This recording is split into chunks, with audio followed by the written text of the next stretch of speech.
प्रणाम students, today we are going to do letters of inquiry. सबसे पहले you need to understand कि हम एक इंक्वायरी का लेटर कब लिखते हैं।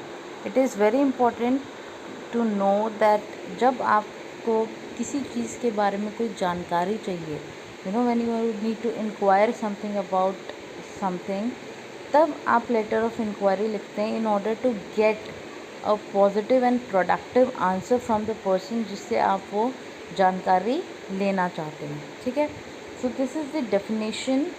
अ letter of inquiry ask someone for specific information in some cases such as a request for promotional material. The recipient will have a clear interest in responding your letter. In other cases, such as a request for specific information on a product, the recipient may or may not be motivated to respond quickly. Consequently, always make the tone of the letter friendly and make it easy for the recipient to identify and provide the information you needed. Now, you need to understand कि obviously आप जिस भी चीज़ के बारे में information लेना चाहते हैं, अगर वो कोई प्रमोशनल चीज़ है, फॉर एग्ज़ाम्पल आपने न्यूज़पेपर में एक ऐड देखा किसी फॉर एग्ज़ाम्पल जिम के बारे में, ठीक है, तो ऑब्वियसली बात है जो जिम ओनर है वो चाहता है कि आप उसको कॉल करें, वो चाहता है कि आप उसके जिम में जाएं। सो ऑब्वियसली जब आप उसको इंक्वायरी के लिए कॉल करेंगे या लेटर लिखेंगे तो he will surely respond to you. ठीक है, लेकिन अगर आप एक ऐसे केस में लेटर ऑफ इंक्वायरी लिख रहे हैं जिसमें जो सामने वाला है जिसको आप लेटर लिख रहे हैं उसको कोई फ़ायदा नहीं है, तो it totally depends on him कि वो आपकी क्वेरी को रिस्पॉन्ड करता है या नहीं करता है। इसीलिए मेक श्योर जो आपके लेटर के अंदर जो लैंग्वेज यूज़ कर रहे हो, जो वर्ड्स आप यूज़ कर रहे हो, they are friendly and they are very polite, so that because of your tone the person who reads the letter is compelled to answer you या फिर answer your queries. Okay, format of letter of inquiry. Letter of inquiry लिखने के लिए there is जो main format होता है वो same ही रहेगा।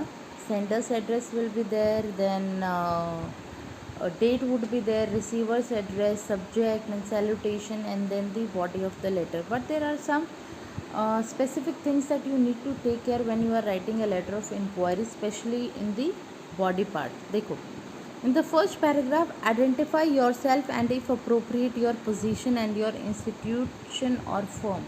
सबसे पहले आपको खुद को इंट्रोड्यूस करना है डिटेल में।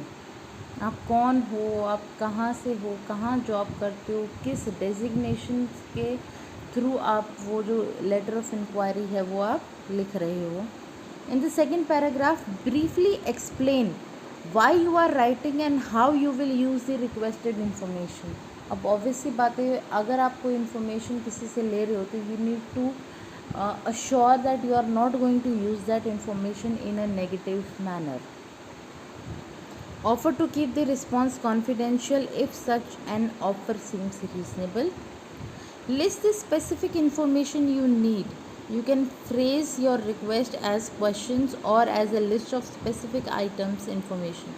अब देखो, आपको अगर मान लो किसी प्रोडक्ट के बारे में इंफॉर्मेशन चाहिए या फिर आप कहीं घूमने जाना चाह रहे हो और आपको एक ट्रिप के बारे में इंफॉर्मेशन चाहिए, तो आप अपनी सारी क्वेरीज़ को पॉइंट्स में लिखोगे नो, ताकि पढ़ने वाले को ईजी रहे आपके सारे के सारे पॉइंट्स को आंसर करना, ताकि वो आपके किसी भी पॉइंट को मिस ना करे। ठीक है, और conclude your letter by offering your reader some incentive for responding.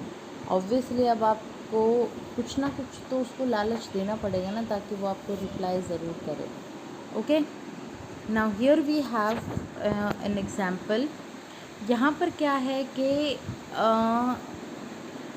Starting में आप देखो, ऊपर सेंडर्स एड्रेस है, then you have date, then you have the receiver's address, और फिर सब्जेक्ट है inquiry about the exchange scheme. अब यहाँ पर क्या है कि ये एक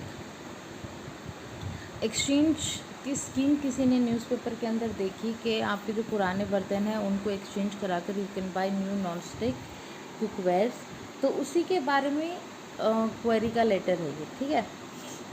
I saw your advertisement in Amar Ujala today where you have discussed regarding an exchange scheme. The scheme is regarding the exchange of old utensils with the new non-sticky cookware. I have some old utensils which I wanted to exchange against the one offered through the exchange scheme. देखो first paragraph में उसने बहुत ही detail में सारी चीज़ों को specify किया है कि उसने कहाँ पर वो ऐड देखी, कहाँ पर उस स्कीम को देखा, अब वो क्या उस स्कीम से पाना चाहता है।